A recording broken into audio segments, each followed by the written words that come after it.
rentrée inattendue d'Hélène Manarino, Philippe. François Morel, vous connaissez Hélène Manarino ? Bien sûr. Eh ben voilà, Hélène. Vous pouvez dire non. Hélène, c'est à vous. Bonjour François Morel. Bonjour. Je suis là pour dévoiler presque toutes les choses que l'on ne connaît pas encore de vous. Alors de nature discrète, pudique, vous êtes très secret. On ne lit pas en vous comme dans un livre ouvert, François Morel. Alors j'ai mené une longue enquête et en parlant de livres, j'ai décidé donc en toute modestie de conter votre histoire. Elle ne sera pas publiée, évidemment. Le titre, le jeu des mots. Vous écrivez jeu et mots comme vous le souhaitez et on pourrait le résumer peut-être comme ça. Je me voyais déjà en haut de l'affiche, en 10 fois plus gros que n'importe qui, mon nom s'étalait. C'est l'histoire d'un petit garçon, François. Il grandit du côté de Flers, dans l'Orne. Pas trop passionné par l'école, il rôde autour des petites salles du village où se passaient quelques spectacles de théâtre.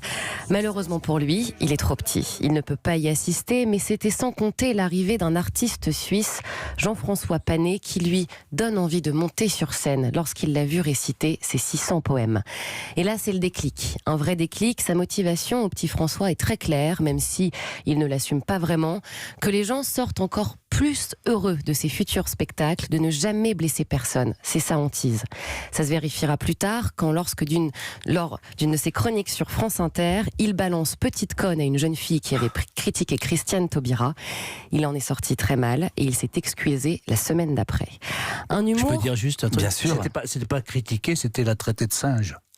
Oui, évidemment. Donc, oui, évidemment. C'est pour ça. Que critiquer, parce que critiquer, elle aurait eu le droit. Ouais. Et alors, attendez, elle l'a traité de singe et vous êtes excusé après de ce que vous avez dit ?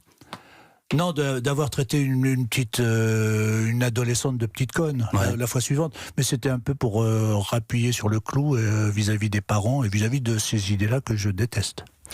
Un humour que François Morel mettra souvent au service des autres, notamment pour la Ligue contre le cancer ou suite à la demande d'une personne atteinte de cette maladie. Complètement fan de lui, François Morel organisera un grand spectacle à Flers où il a surtout réussi à faire venir son idole qu'il écoutait depuis l'âge de 12 ans. Avec ma gueule de métèque, de juif errant, de pâtre grec et mes cheveux aux 80.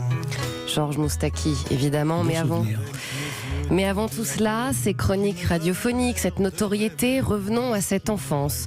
Ce goût pour le spectacle, pour le rire, était très prononcé chez François. Des imitations, certes, des grands-parents qui roulaient les airs, entre autres, mais surtout, ce moment folklorique. Lors de sa communion, François a reçu en cadeau un magnétophone.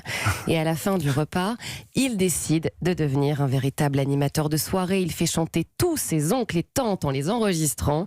Pour sa famille, il n'y a aucun doute, François Morel fera de l'humour sa vie. Pourquoi ça vous fait rigoler le magnétophone ? Au mot magnétophone, vous avez ri. Parce que je revois le petit magnétophone, effectivement, et que c'est un beau souvenir. C'est une époque où les gens avaient leurs chansons. C'est-à-dire chaque oncle, chaque tante, ma mère, mon père avaient chacun sa chanson. On peut les chanter ici ou c'est des trucs qui se chantent Non, bien sûr. J'en ai une. Tata Suzanne chantait l'Hôtel des Trois Canards. Connaissez-vous l'Hôtel des Trois Canards ? Elle est là. Non, génial. Elle était prévue. Elle était prévue, votre cousine Suzanne, évidemment. C'est génial. Maman chantait Jolie meunière aux yeux si doux, un succès de Georges Guettari, je crois, et papa chantait Bésame, bésame mucho, tant de baisers sur mon cœur qui ne puis oublier. Un succès de Tino Rossi de 1945. Alors non, François Morel ne passait pas son temps à faire chanter les autres. Il aimait les affronter aussi au parti de badminton.